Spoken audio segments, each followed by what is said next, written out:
False lake হচ্ছে চট্টগ্রামের একটা বিখ্যাত লেক অ্যান্ড এই লেকের আশেপাশেই এই লেককে নিয়ে অনেক রকমের অনেক স্টোরি আছে। আজকে চলো ফলস লেকের একটা গল্প শুনে আসি।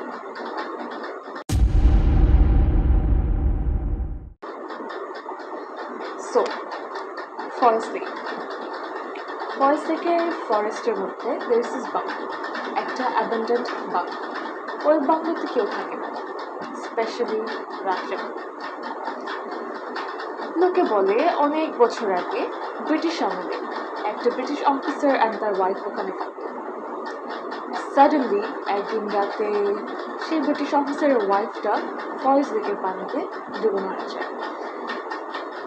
রিজন কেউ জানে।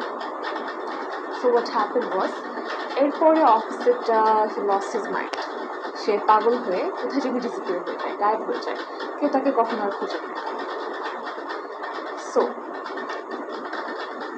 এই কাহিনী হওয়ার পর থেকে লোকে অনেক উইয়ার্ড জিনিস দেখা ফেস করা স্টার্ট করে। ওখানে যে ফিশারম্যান থাকে,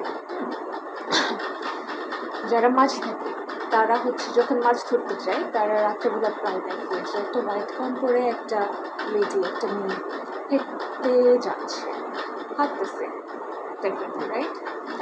হেঁটে হেঁটে লেকের আশপাশ দিয়ে চলে যাচ্ছে। সো যখনই তার দিকে টর্চ মারা হয়, ইভেন ওখানকার ওয়াচ